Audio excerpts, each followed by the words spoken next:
So Humza Yousaf, thank you very much for speaking to the Scottish Sun. Congratulations, first of all, on a full year in office. How's it gone? Oh, it's been just the honour of my life. And don't get me wrong, it's not without its stresses and can come with its challenges day by day. But honestly, being the leader of your country, the country that's your home, the country you love, the country you're raising your family, yeah, it's the greatest honour of my life. But I can't believe it's been a year, genuinely. The time absolutely flies by. Why has the SNP fallen so far in the polls in the last year? If we look at the numbers, December 22, around 50%. By middle of the year, 36%. You're probably stabilised around there now. I mean, that's just Holyrood constituency. The lead in Westminster has gone from as high as 26 to even being behind by 6 points to Scottish Labour. That's not a particularly strong indictment of your first year. Look, the first year, I think it's fair to say anybody looking at this objectively would say that the first few months when I came in, there was a number of challenges, and you know, nobody will, I think, argue otherwise when it came to, for example, the police investigation. And look, I respect the police. They've got to do what they've got to do and take as much time as they need to conclude their investigation. But there's factors out with my control like that have undoubtedly, there's no getting away from it. People have, that's had an impact in terms of our standing in the polls. So we've got to be upfront and honest about that. We've got to earn and re-earn people's trust. And look, the last few polls that we've seen, some have shown us, oh, of course, you're right, challenging Labour neck and neck. Some polls have shown us ahead of Labour. Some have shown the gap widening. Yeah, Ipsos poll puts us ahead, and not just ahead, but trusted on a number of policy areas as well. We've got between now and the general election to make the case that we are the party that will ensure that Scotland's voice is heard. And I think the more and more people are exposed to Labour, Keir Starmer in particular, I have to say, I think the less and less they'll seek to trust Labour. So you would put down that slide in the polls almost entirely down to the police investigation? Nothing to do with service delivery, nothing like that? No, look, not entirely. I think it would be disingenuous to suggest that. I think that's had an impact as well. There's no doubt at all. 17 years in government, or almost 17 years in government, you're going to face challenges when it comes to delivery. But I would go back to the point that, notwithstanding the fact that we've had some of the most challenging 12 months, I think, of our party's certainly modern history, we're still, by most polls, not every poll, by most polls, ahead of our opposition. And some polls, that's quite a comfortable lead. Some polls show a gap widening. So for a party that's been in government for 17 years, I think what we've got to keep doing is delivering for people's priorities. But there's no doubt at all there's going to be challenges. We've got to face them up, be upfront, and be honest with the public around why those challenges exist. Some folk, including within your own party, would say that you're the problem rather than anything else. You might have read Sir John Curtis's view, which is, he described you as a very nice man who is intellectually able, but he does not have presence and nobody can give him presence. That's brutal, isn't it? Oh, it's nice to be called a very nice man that's intellectually able.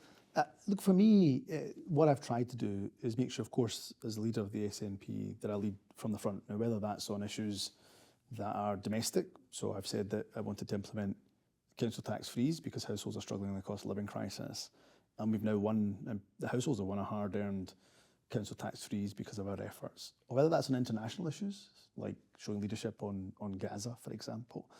I've tried to do what I think is right, that's driven by my values, driven by this country's values. Will there always be challenges? As I say, 17 years into government, will there be challenges for me as First Minister? For sure.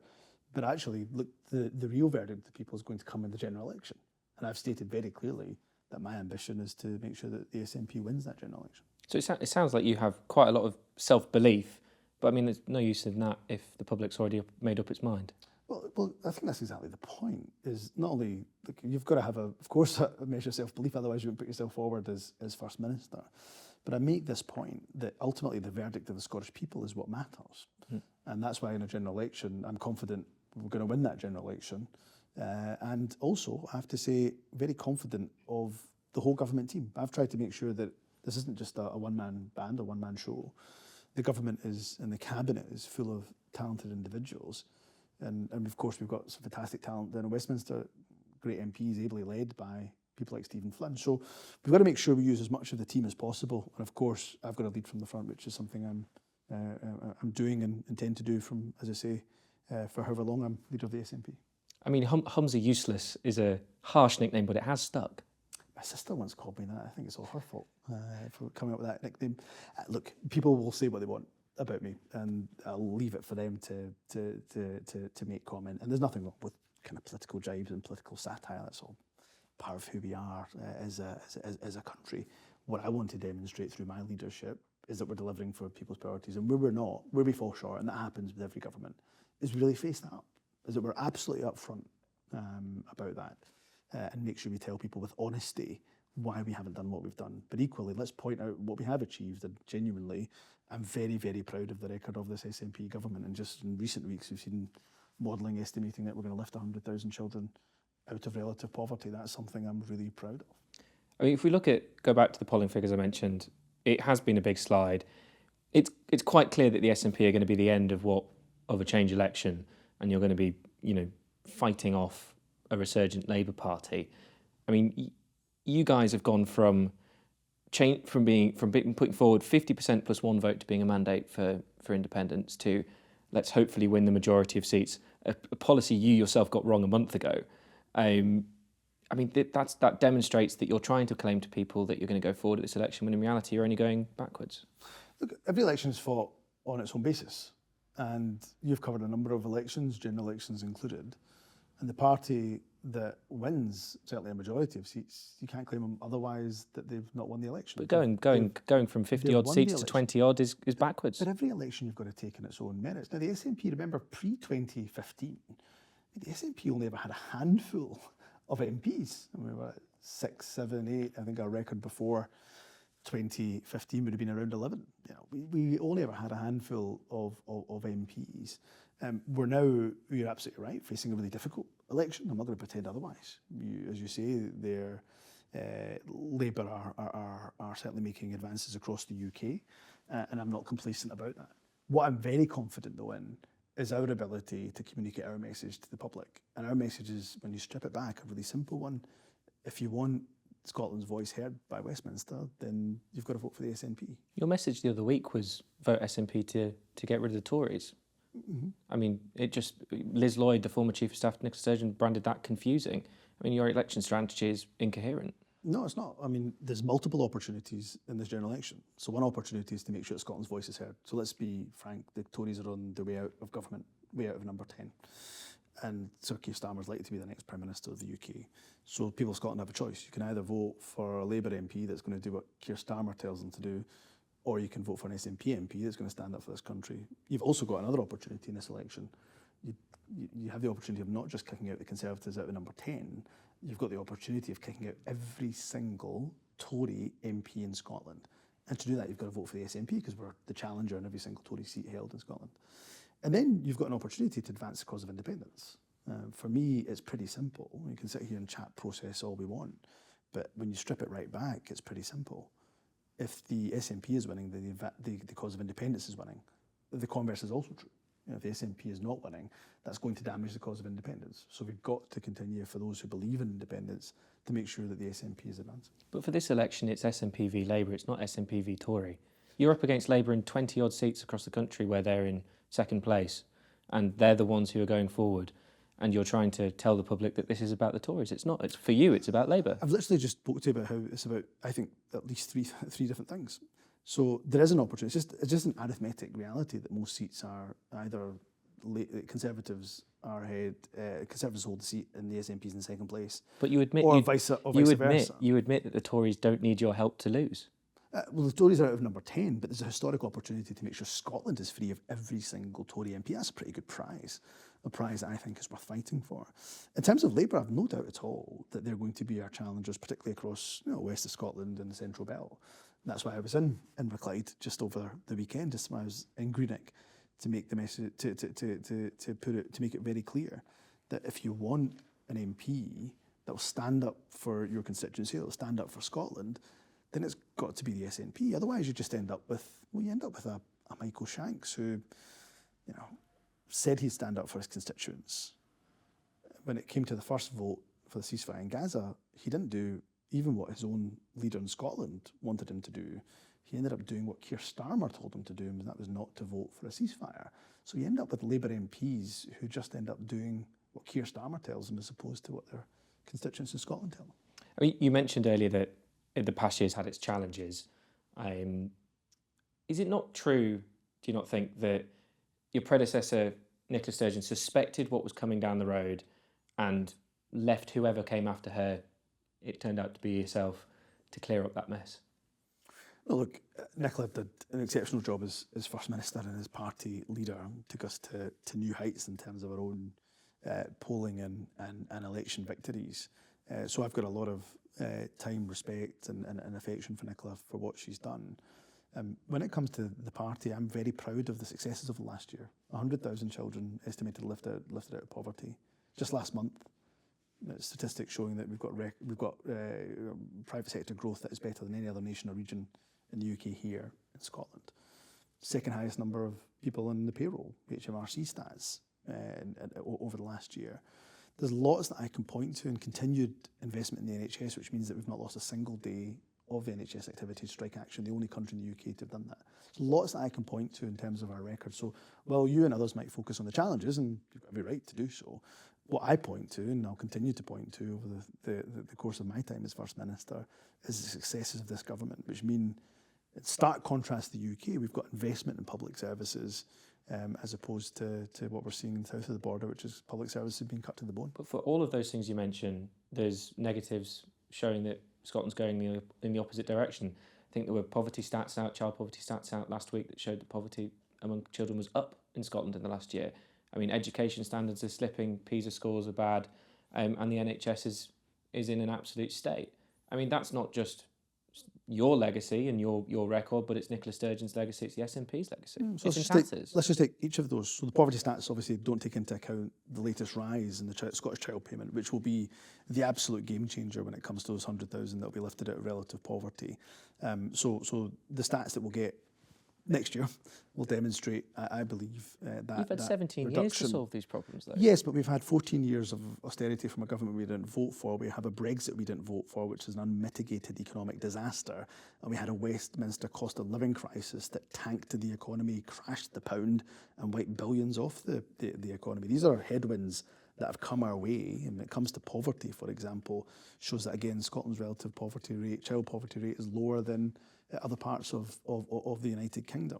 Let's look at education, you mentioned there as well. Well, under my leadership as First Minister, I've seen record numbers of young people going into positive destinations. And you talked about the NHS, which of course still has its challenges because it's recovering from the pandemic. But we're seeing more people, for example, when it comes to our cancer waiting times, we're seeing more people than we did pre-COVID, seeing more young people in terms of CAMS, reducing those waiting lists, and making progress in terms of the NHS as well. So each of these issues, yes, there's challenges, but I could also point to where we're making progress in the face of exceptionally strong headwinds. Well, let's talk about education briefly. You know, 2007, the SNP promised to cut P1 to 3 class sizes to 18, but I mean, that's never gotten close. I think the average is around 23. There's only about 1 in 8 children in classes of 18 and less.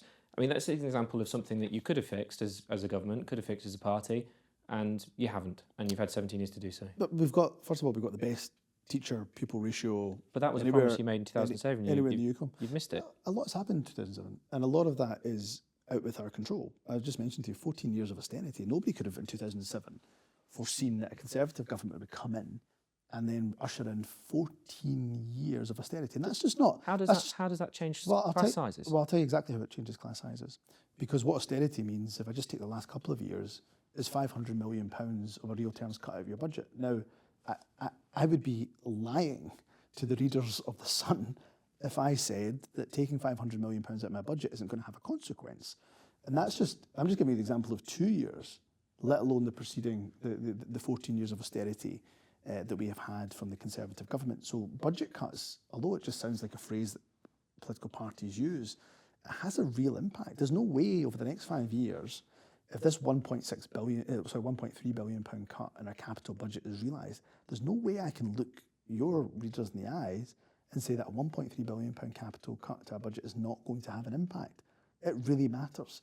So yes, we've made progress on class sizes. We have, as I say, the best teacher-pupil ratio in the country. but where we want to go further, that is undoubtedly hampered by the fact that we're facing not just 14 years of austerity. The troubling thing is, of course, Labour are promising to align themselves with Conservative spending and public investment cuts. I mean, people are going to listen to this and are going to roll their eyes. I mean, we know that the SNP love to blame the UK government, but 17 years in power, surely the SNP and yourself as a government minister for many of those years should shoulder some of the blame for the failure to progress certain policies that you promised to bring in decades ago. I've never shied away. I said this to you at the very beginning of our interview. Where there have been challenges, we should be upfront about those challenges. So, let's take any of those challenges that you've referenced. We've got to, of course, put our hands up and say where we've not gone far enough or not been able to go far enough. There is an economic reality to a budget. There's just no getting away from it. But my point is to you, and I'll make this case as long as I'm leader of this party and leader of this government, that we've got a track record we can be really proud of. We live in a country where, regardless of your income, regardless of your background, you get access for free to some of the best universities in the world. You don't pay a single penny for prescription charges. You're now going to have your council tax frozen for the year ahead in the midst of a cost of living crisis. You're going to have free bus travel if you're under 22, over 60, or somebody who's got a disability. You're not going to have to pay peak rail fares because of a pilot that's on just now. So there's a number of areas that I can point to where we've made progress in the last 17 years. And yes, where there's challenges, we'll be upfront about the reasons for those challenges. So you would reject the suggestion that the SNP's legacy and Nicola Sturgeon's legacy, Alex Salmond's legacy, is in tatters? Of course I would reject it, because the people of Scotland have trusted us time and time and time again. So for all of the verdict of media or the opposition, actually the verdict of the people is what matters. And they've elected the SNP time after time after time, not just in Holyrood, of course, but also Westminster and local authority level as well. And that's ultimately what matters, is the verdict of the people. Are you expecting a signed copy of Nicola's book? Yeah, I'm not sure whether I'll get a signed copy or not, but I'm sure I will not be the only one that will be reading it with great interest. The £28 a bit too much, do you think, or is it going to be worthwhile? Have you spoken to her about it? I've not spoken to her about her book, I have to say, but look, as I say, I'll not be the only one that will be interested in reading that book, I'm sure. And I mean, we briefly touched on it earlier. I'd like to come back to it. It has been a challenging year, and the SNP as a party has had to deal with a lot of the brunt. Did you truly understand or anticipate the mess that the party was in when you inherited it from Ms Sturgeon? Look, again, I don't think the party was in as near a perilous state as some, again, sections of the opposition, even some sections of the media had articulated it when I took over from the party. Look, our accounts will come out soon enough, and I'll certainly not give detail in advance, but the party is in a strong position, healthy position financially. We're ready and fit to fight a general election. And look, part of my role as party leader is to make sure we stabilise the party as much as possible. I'm not going to argue with you that there was clearly a destabilising effect. Peter left when Nicola, of course, stepped down, and all of what ensued afterwards in terms of branch form. Clearly my job over the last year is to make sure I've stabilised the party, and I think we've had a level of stabilisation in the last few months, and touch wood, that continues. It's probably fair to say that Nicola Sturgeon and Peter Murrell hoarded some power at the top of the SNP. Do you think that the party should ever be the plaything of a married couple again? Look, I wouldn't characterise it in those terms. Peter did an incredible job. We know, as did Nicola, for the party over many years. I think hindsight's a wonderful thing around structures and governance of the party. One of the first things I did, as you know, when I became leader of the party, was to instruct a governance and financial oversight review of the party.